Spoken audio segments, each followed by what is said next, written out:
안녕하세요. 예뻐진양입니다. 고양이 스트레스와 관련된 이야기를 좀 해드려야 할 것 같아서 이렇게 별도로 영상을 찍게 되었는데요. 아무래도 이제 고양이들이 스트레스에 취약하다, 스트레스에 노출이 되면 질병에 걸릴 수도 있다, 뭐 그런 이야기를 많이 이제 들으셨을 거예요. 고양이들은 이 생체학적으로 그렇게 스트레스에 취약할 수밖에 없는 구조로 태어났습니다. 유리 멘탈이라고 할 수 있죠. 멘탈 자체가 되게 약한 동물이에요. 멘탈이 약하다 보니까 조그만 거에도 스트레스를 쉽게 받는 거죠. 보통 이게 이제 포유류의 뇌라고도 할 수 있는 대뇌변 연계라는 곳이 있어요. 우리 포유류들이 가지고 있는 감정을 조절한다거나 이제 우리가 오감이라고 하죠. 근데 이제 고양이들은 선천적으로 이 대뇌변 연계라는 이 오감을 작동하는 그런 기관이 엄청 예민하게 발달되어 있어요. 그쪽에는 뭐 해마라든지 뭐 여러 구조 중에 또 시상이라든지 이런 게 있는데, 고양이들은 어쨌든 이 오감이 너무 발달되어 있다 보니 이 시상 하부에 뇌하수체라는 곳이 있습니다. 이 뇌하수체에서는 무엇을 하느냐 하면 신경 전달 물질인 호르몬을 분비를 시켜요. 그러면 이쪽에서 예를 들어 뭐 극심한 공포를 느낀다거나 혹은 뭐 극심한 스트레스 혹은 힘든 것, 뭐 이런 흥분을 하게 된다면 뇌하수체에서 호르몬이 분비가 되면서 이 호르몬이 갑상선을 자극을 시켜서 분비를 시키고 또 정관이나 난소 뭐 이런 부분에도 자극을 시켜 남성 호르몬이나 여성 호르몬을 촉진시킨다든지 뭐 이런 기능들을 합니다. 자, 그런데 우리들이 흔히 들어보지 못한 우리 신장은 들어봤잖아요. 콩팥. 신장이 콩팥이고 이 콩팥이 소변을 만들어내는 그런 기관이에요. 이 뇌하수체에서 또 하는 일이 항이뇨 작용이 있어요. 이 뭐냐면 오줌량을 조절하는 거죠. 이게 기능이 잘못되면 콩팥에서 오줌을 제대로 걸러내지 않고 그대로 그냥 방광으로 요관을 통해서 방광을 흘려보내는 거죠. 그래서 오줌량이 더 많아지고 오줌도 자주 마려워지고 이런 어떤 증상이 일어나는데 그런 증상들은 뭐 생명의 위협을 느낄 정도의 증상은 아니에요. 물론 그러한 것이 이제 신장에 무리가 가게 되면 이제 뭐 만성 신장병도 될 수 있고 뭐 그런 나중에는 이게 좀 안 좋은 결과까지 나올 수도 있겠지만, 미용과 관련돼서 직접적으로 이야기를 하자면 신장 위에, 콩팥 위에 나폴레옹 모자처럼 삼각 꼴대기처럼 생긴 부신이라고 있어요. 자, 신장 원래 같은 위치에 이렇게 있지 않아요. 한 군데는 이렇게 위에 있고 한 군데는 이렇게 밑에 있는데 요 신장 꼭대기에 이렇게 삼각형 모양의 부신이라는 기관이 있습니다.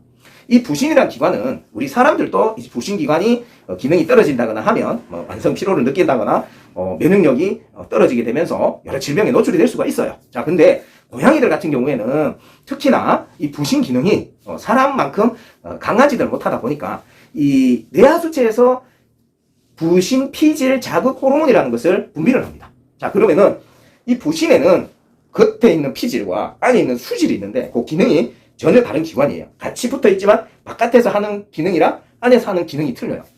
자, 근데 고양이들은 뇌하수체에서 이 부신 피질 자극 호르몬이라는 것을 촉진시킵니다. 엄청 촉진을 시켜요. 그러다 보니 고양이들이 우리들이 딱 잡으려고 하면 바로 팍팍 오감이 너무 많이 발달되다 보니까 우리 사람이 그 고양이 손을 따라갈 수가 없죠. 그만큼 매우 발달되어 있는 고양이들이 이 스트레스를 받게 되면 누차 말씀드리지만 부신 피질 자극 호르몬이라는 것이 이제 분비가 되어요. 그러면은 이 도대체 부신 피질 그러면 자극 호르몬이 뭐냐? 부신이 뭐냐? 자, 이 부신 피질에서 이 호르몬이 분비가 되면 혈압이 상승이 되고요. 혈압이 상승하면 심장 박동수를 증가시킵니다. 그리고 혈당도 높이죠. 그런 어떤 우리가 알지 못하는 고양이들에게 치명적일 수 있는 어떤 그 기능을 촉진시키게 되는 거죠. 그러다 보니 이 부신의 기능이 계속해서 노출이 된다거나 하면 이 기능이 떨어지게 되죠. 그래 되면 여러 질병에 노출이 될 수 있습니다. 자, 질병에 노출이 되려면 사실은 뭐 질병은 치료를 하면 된다고 쳐요. 그리고 한번 뭐 고양이 무마취 미용을 한다고 한 번 스트레스를 과하게 받았다고 해서 그 부신의 기능이 떨어진다거나 뭐 부신의 기능이 망가진다거나 이러진 않아요. 그렇게 약한 존재는 아니죠. 자, 그런데 앞전에 말씀드렸듯이 고양이가 일상생활을 함으로써 그 일상생활 속에서 받는 스트레스들이 누적이 되다 보면 계속해서 부신의 기능은 떨어지게 된다는 거죠. 그 기능이 떨어진 상황에서 고양이 무마취 미용을 받게 되면 그 기능이 매우 현저하게 떨어져 있고 그 기능이 떨어져 있음에 갑자기 더 큰 어떤 스트레스를 받게 되면 혈압이라든지 혈당이 갑자기 쫙 올라갈 수 있는 거예요. 사람이 당뇨 환자가 음식 조절을 잘 하다가 단 게 너무 먹고 싶고 너무 많은 기름기 있는 음식을 먹으면 안 되는데 먹게 되면 혈당이 갑자기 쫙 올라가는 것처럼, 물론 그런 혈당 관리는 이제 췌장에 이자라는 곳에서 그런 기관에서 담당을 하지만 그런 것처럼 갑자기 부신의 기능이 엉망진창이 되어버리는 거죠. 그 엉망진창이 되어버리면 혈압이 갑자기 높아지고, 또한 혈압이 높아지면 심장박동은 더 많이 빨리 뛰게 됩니다. 그런 과정에서 심장이 약한 고양이들이 받게 되는 심장 충격이 크다는 거죠. 더군다나 그냥 그렇게 스트레스를 받아도 힘든 상황인데, 부신의 기능이 떨어져서 더 힘든 상황인데, 노묘가 아니더라도 과호흡, 강아지가 헥헥헥 하는 그런 과호흡까지 병행을 하게 된다면 폐 기능까지 도와줄 수가 없는 거죠. 어떤 혈압이 올라가서 심장이 팡팡팡팡팡 뛰줘야 되는데 폐까지 그 심장이 뛸 수 있는 어떤 산소 공급을 못 해가지고 팡팡팡팡팡 계속 엇박자로 뛰다 보면 그게 갑자기 뚝뚝뚝뚝 이렇게 잘 나가던 어떤 박동이 갑자기 뚝뚝 맥이 끊기면 헉헉 할 수가 있다는 거죠. 그러다가 갑자기 급사를 할 수 있다는 겁니다. 이게 생체학적으로 고양이가 오감이 발달되어 있고, 오감이 발달되어 있으니 뇌내변 연계가 발달되어 있고, 이 뇌내변 연계가 발달되어 있다 보니 뇌하수체, 시상하부 안에 있는 뇌하수체가 워낙에 호르몬 분비를 촉진시키다 보니 이 촉진되는 것 중에 부신, 피질, 자극, 호르몬이라는 것이 뿜뿜하다 보니까 부신에서 제 역할을 하지 못하던 부신이 더 큰 스트레스로 인해서 더 큰 혈압과 더 큰 심장박동을 일으키게 하고, 또한 과호흡을 한다거나, 또한 노묘인 경우에는 이런 오장육부가 기능이 떨어져 있는 상태에서 제 기능을 할 수가 없다는 겁니다. 그래서 고양이들이 특히나 이러한 고양이들 과호흡할 만큼 싫어하는 고양이, 또는 이제 노묘의 경우에는 특히나 조심해야 됩니다. 어떤 미용실에서는 뭐 빨리 하면 돼요. 어떤 미용실에서는 자주 하면 돼요. 또 어떤 미용실에서는 뭐 달래면서 하면 돼요. 좀 쉬었다가 하면 돼요. 라고 이야기할지언정 분명히 말씀드리고 싶은 것은 과연 사망을 책임질 수 있느냐 이거죠. 사망은 언제 어떻게 일어날지 모릅니다. 그것은 저희는 수의사가 아니기 때문에 아무리 저희 쪽에서 교감을 하고 아무리 달래고 휴식을 취한다 하더라도 우리가 보는 입장에서는 휴식이겠지만 이미 낯선 곳에서는 제대로 된 휴식을 취할 수 없어요. 어떻게 그게 제대로 된 휴식이겠어요? 그냥 괴롭히는 것을 잠시 괴롭히지 않는 정도지, 고양이 미용 자체가 어찌 보면 고양이를 괴롭히는 거예요. 고양이들이 스트레스를 받는 걸 뻔히 알면서 고양이를 괴롭히면서 사람이 살아가는 거죠, 같이.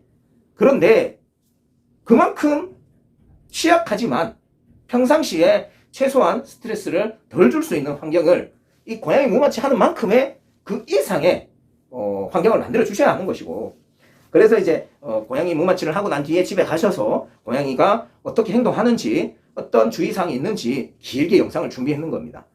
저희가 미용사고 미용실인 사업체예요. 돈을 많이 벌기 위해서는 나중에 문제가 생겼을 때 다른 이야기 하면 끝이에요. 그건 장사꾼 마인드죠. 저희가 장사를 하니까 장사한다고 말씀드릴 수 있지만 생명을 가지고 확률이 10%예요. 5% 정도밖에 안 돼요. 그러니까 그냥 괜찮습니다. 빨리 하면 괜찮습니다. 하고 미용을 하고 치 아프고, 그러다가 나중에 집에 가서 죽거나 하면 그거 어디 아파가지고 그러는가 봐요. 아니면은 지가 죽을 때 내가 죽었는가 봐요. 이런 식의 어떤 무책임한 것은 고양이 미용실에서는 하면 안 되는 거죠. 고양이를 정말 제대로 안다면 그 고양이들이 받는 스트레스가 왜 어떠한 구조로 왜 스트레스를 받으면 이러한 위험한 상황까지 도달하는지를 제대로 알고 고양이를 안다고 해주시면 고맙겠습니다. 고양이는 오감입니다. 오감. 지금 바로 인터넷에서 오감, 뇌내변 연계, 시상하부, 부신 피질, 자극, 호르몬, 혈압, 심장, 폐 같이 한번 검색해보세요. 검색하고 공부하면 할수록 지금 이 영상을 혹시 보시는 미용사님께서는 더 많은 것을 조심해야 된다는 것을 아실 거예요. 자, 오늘의 영상은 어쨌든 고양이가 단순하게 스트레스에 약해요, 스트레스를 받으면 힘들어요 라는 것이 아니라, 고양이는 이미 고양이 태생 자체가 스트레스에 취약한 유리멘탈인 아이들, 스트레스를 쉽게 받는 아이들이며, 그 스트레스를 받게 되면 뇌 구조 자체에서 호르몬 분비가 촉진되고, 그 촉진된 호르몬이 부신, 피질, 자극 호르몬이라는 것으로 인해 혈압이 올라갈 수 있고, 또는 혈당이 올라갈 수 있고, 심장박동을 뛰게 하죠. 혈압이 올라가니까. 자, 여러분들 고양이가 정말 유리멘탈이라는 것을 아시고 고양이 무마취 미용을 하셨다면 최소한 3, 4 이런 고양이들의 행동을 유심히 살펴보시고, 또한 일반 환경에서의 스트레스를 잘 뛰어놀고 잘 먹는다, 그리고 똥을 잘 싼다고 해서 스트레스가 없다라는 생각은 버리시고 지금 캣타워를 바로 설치를 해주시고, 또한 고양이들이 생활하는 공간을 좀 더 넓게 사용할 수 있도록 배려를 해주시는 것이 좋습니다. 벤티지 포인트뿐만 아니라 수평의 환경까지도 생각을 해주시는 것이 고양이를 위한 진정한 고양이와 사람이 살아가는 그런 환경을 만들어가는 것입니다. 오늘 영상 끝까지 시청해 주셔서 감사합니다.